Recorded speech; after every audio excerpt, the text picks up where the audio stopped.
Happy day to all of you, my dear children. Greetings from Icon School of Excellence. I'm Shivakami, your teacher. I'm here to teach you all mathematics. I wish you all safe, doing good, ready to learn. Before we start today's topic, let us do a small energizer, which you know very well. We know about finger breathing technique, right? We will do that first. Stretch your finger. Now, start tracing your finger. When sliding up, breathing, slide down, breathe out, sliding up, breathe in, breathe out. Do it 5 times for all the fingers. Concentrate on your breathing. Deep breathe in.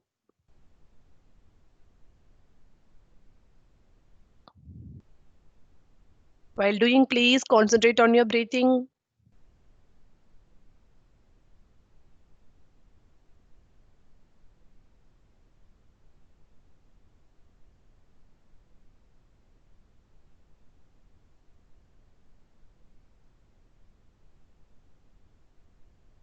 Done. Very good.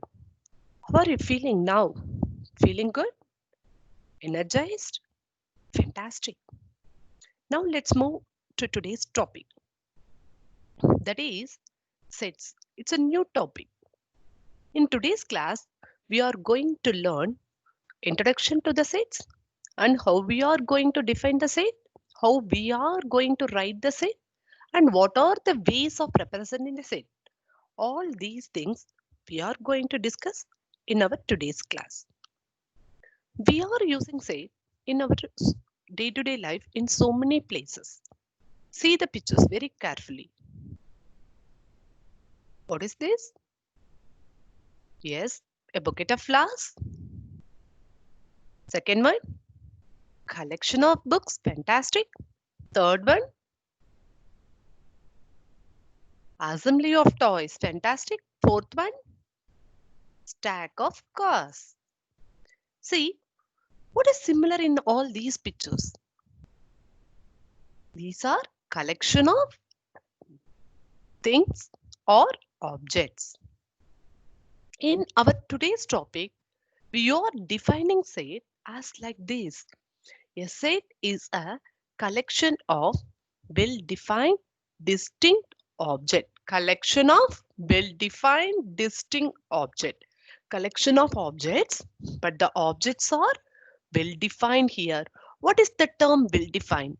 Well-defined means yes, it has some specific property. It's nothing but condition which enables to identify whether they are belongs to the set or not. This well-defined term, well-defined is nothing but specific property or condition.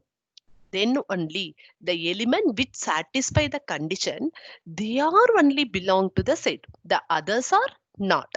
What is this distinct term? Distinct is nothing but different. That means same element should not be repeated. Distinct means object of the set must be different.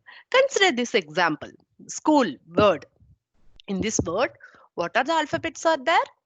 Yes, C, H, O, L. Here, observe very carefully. O is repeated 2 times. When we are writing the alphabets of the word school in a set, we are writing SCHOL only. Here O is not repeated 2 times. Okay, according to our definition. Here a set is a collection of well-defined distinct object. Distinct object means the objects should be different. Same object should not be repeated. So consider the school example. O is written only 1 time in a set. Okay. Now a set. What is a set? A set is a collection of object. The object should be well defined. Well defined means the element should have some specific property or condition. Next, Here we have tabular column. One column consists of a set of elements of a set. The second one is not a set. What is a set? First, take the first example. Planets of our solar system. How many planets are there in our solar system? 8 planets. Very good. Okay, all the 8 planets makes our solar system. Whomever you ask, they will give same answer. Colors of the rainbow. How many colors are there? Yes, it is only 7 colors. Capital cities of India. What is the capital of Karnataka state? Bengaluru, right? What is the capital of Tamil Nadu state? Chennai. Capital of Andhra Pradesh? Amaravati. These answers are very defined, right? Whomever asks, they will give the same answer. Consider the fourth row. All the vowels in English alphabet. How many vowels are there in English alphabet? A, E, I, O, U. Only 5 vowels, right? See the first column. The statements are defined very clearly. Whomever you ask this question, they will give the same answer. So all these belongs to set. Consider the next column. Interesting books. What is this term interesting books? I like comic books. But you like? Yes, thriller books. He likes thriller books. Okay, I like comics books, but he likes thriller books. This interesting may differ from person to person. So this term is not at all defined clearly. Consider the second example. Favorite food of children. This food, favorite food. Some people may like idli.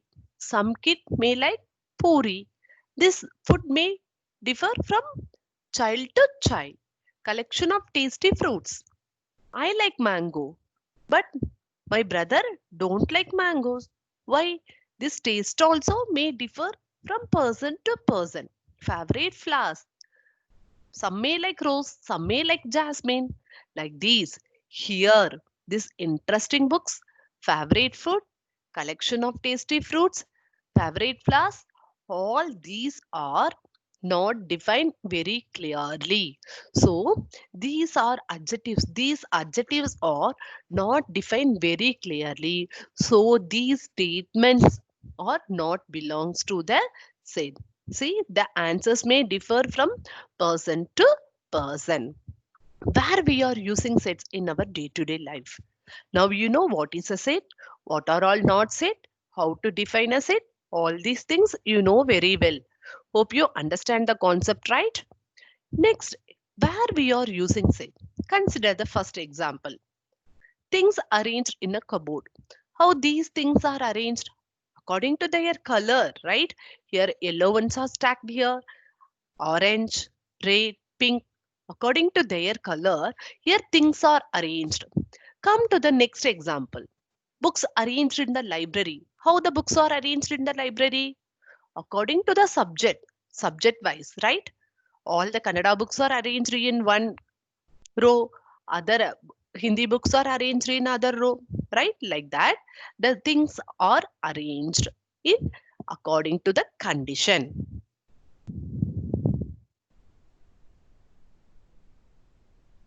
Now we know where we are using sets in our day-to-day life.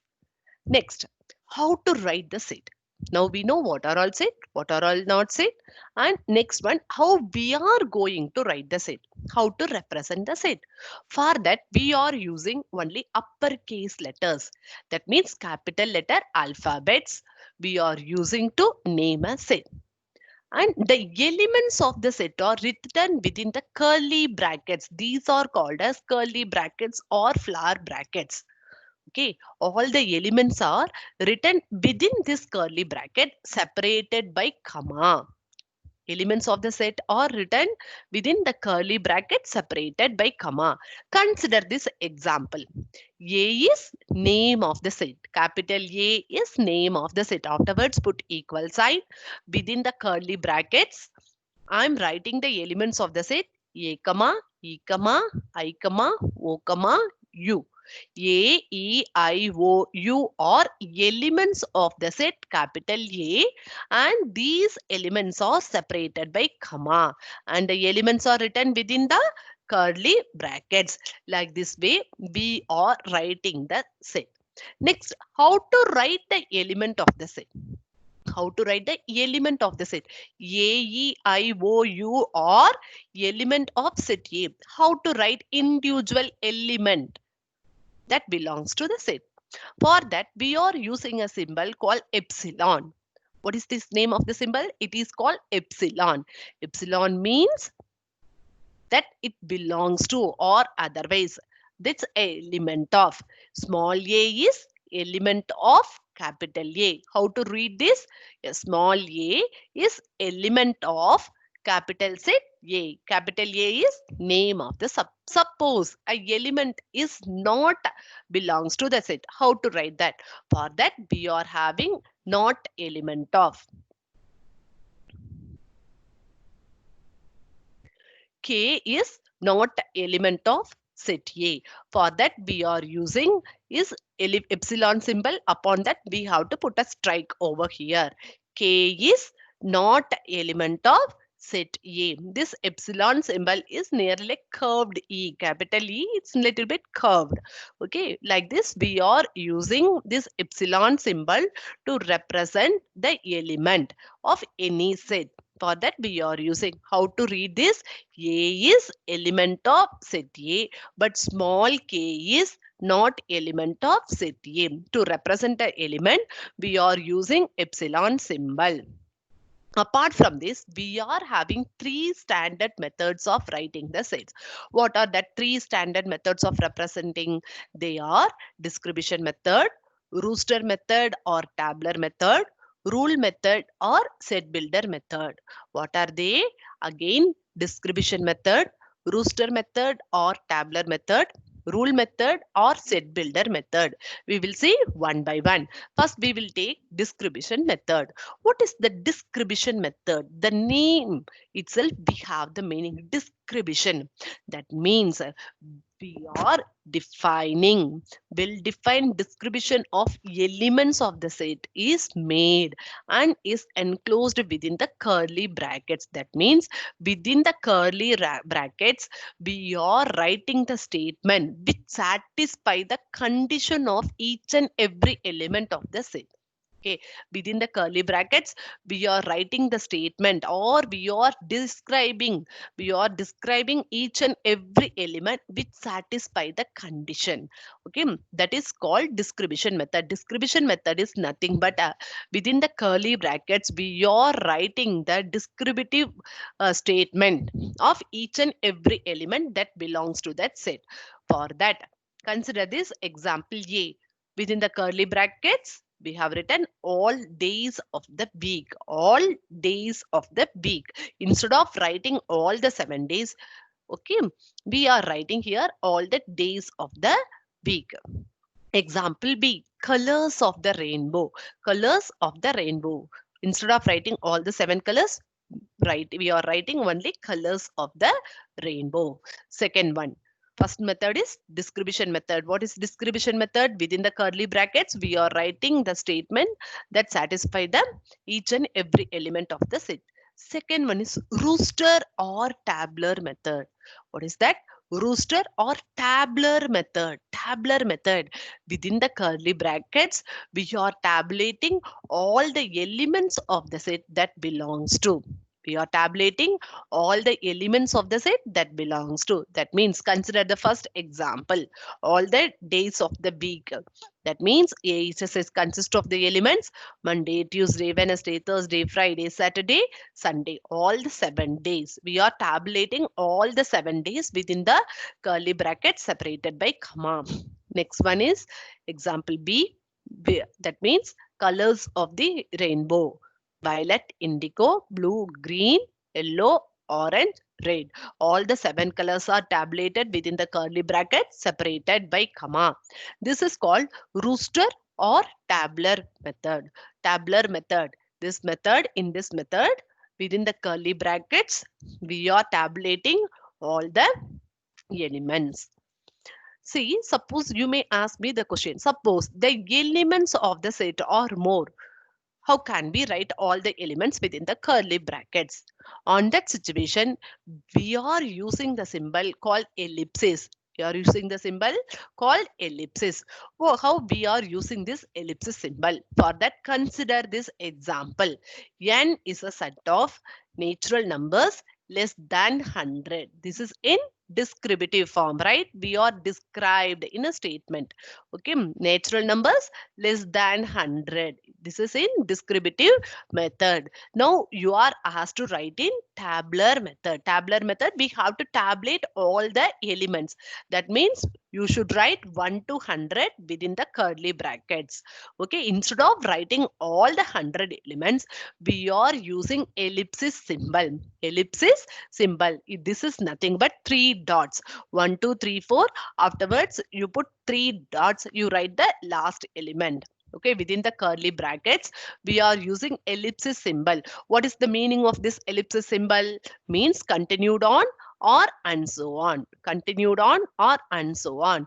We can use ellipsis in three ways. For that, consider these three examples. Consider the first one. M is a set of elements 1, 2, 3, 4, and so on. What is this? This is a set of natural numbers, right? A set of natural numbers. So we don't know what is that last number. In that situation, we are using ellipsis at the end of the set. At the end of the set. The second one is a set A is equal to ABC and XYZ. In the middle, I have used ellipsis. Right? In the middle, we have used ellipsis. This is what a set of small letter alphabets. Here we used ellipsis in the middle. And the third one, this is a set of integers. Here in the starting also we have used ellipsis. At the end also we have used ellipsis symbol. The ellipsis symbol we can use at the end of the set or in the middle of the set or beginning and end of the set. Like this, ellipsis symbol is used in Brewster method, where we can use a ellipsis symbol in the Brewster method or tabular method. We need to tabulate all the elements. If the elements are more, on that situation, we can use ellipsis symbol. Till now, we have discussed two methods. They are descriptive method and Brewster or tabular method. What is descriptive method?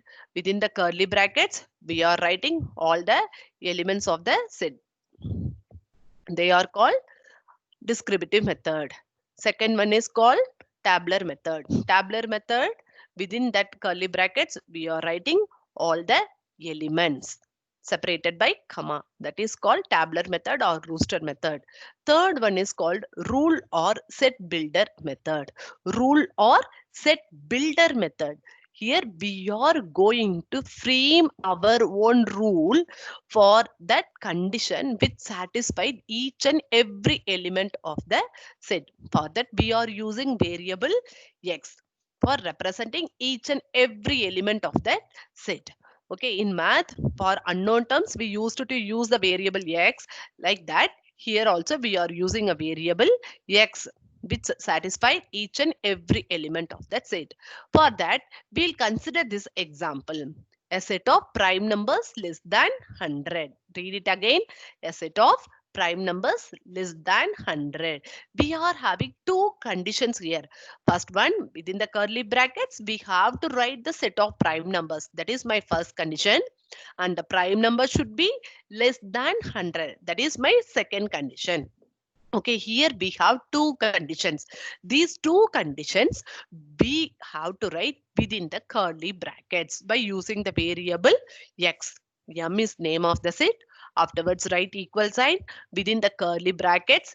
X, you have to write, this is called such that colon. This colon, while reading, we have to read x such that x is a prime number. First condition, you write the first condition. X such that, afterwards you write the first condition within the curly brackets. You first write the variable x and such that x, you write the condition, first condition, x is a prime number, and comma, you write the next condition. What is x? X should be less than 100. Okay, two conditions we are writing separated by comma. First, whenever you are writing rule method, you have to use the variable x within the curly brackets. You write the variable x. Afterwards, write the colon, or afterwards write the first condition, comma, write the second condition. Like this way, we are writing the rule method. M is name of the set.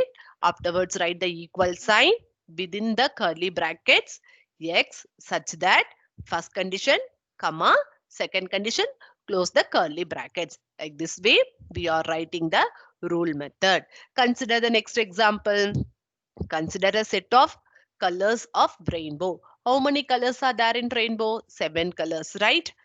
There is no other condition, only one condition. So C is a say equal to within the curly bracket x such that, right, only one condition. X is colors of rainbow, and close the curly brackets. Like this way, we are writing the rule method. How we are writing the rule method? In this rule method, we are framing our own rule which satisfied each and every element of that set. And the rule are written within the curly brackets. For that, we are using the variable x such that, write the first condition and comma, write the second condition and close the brackets. If we don't have second condition, we stop with the first condition and close the brackets. Like this way, we are writing rule or set builder method. Hope you understand the three methods, right? Yes. In today's class, we have discussed define set. How to define a set? A set is a collection of well-defined distinct object. Second one, we learned about how to write the set. How we can write the set? For that, we are using uppercase letters to name the set, and the elements of the set are written within the curly brackets separated by comma. And there are three standard ways of representing the sets. What are they? They are distribution method. What is distribution method? Within the curly brackets, we are writing the statement which satisfy each and every element of the set. That is called distribution method. Rooster or tabular method. Within the curly brackets, we are writing or we are tabulating each and every element of the set. If the elements are more, we can use ellipsis symbol. Rule or set builder method. We are creating our own rule by using the variable x, small x. All these things we discussed in our today's class. If you understand the concept, please answer to this question. State whether the given collections are sets or not. Give reasons. Collection of whole numbers lying between 10 and 20. Whether it is a set or not? Yes, it is a set. Collection of rich people in your city is not set because the term rich is not defined very clearly. All difficult questions of your book, it's also not set because some questions you may feel difficult, the other may feel it's not difficult. So it is not defined properly. All the planets of our solar system, it is a set. All intelligent students of your class, it's not a set because the term intelligent is not well defined. Like these, try the page number 5, second main, fourth main, fifth and sixth mains in your textbooks. Please try these assignment. I have attached the page in this slide. If you want, you please verify. In tomorrow's class, we are going to learn about types of sets based on the elements. Okay, elements of the set. We are going to classify the sets into so many types. In our tomorrow's class, we are going to discuss about types of set. In our today's class, we learn how to define a set, how to identify a set, or it is not a set. And second one, we how to write a set and what are the ways of classifying the sets. All these things we discussed in today's class. In our tomorrow's class, we are going to learn about types of sets. I hope you all found today's topic interesting and I believe you were able to understand all that was discussed and explained today. Children, importantly, I want all of you to revise on what was taught on today's lesson at least twice. Do all the worksheets without fail. I look forward to see you in my next session and eager to bring you all interesting topics. Lots and lots of wishes to you for your health and safety from all of us at Icon School of Excellence. Happy learning. Thank you.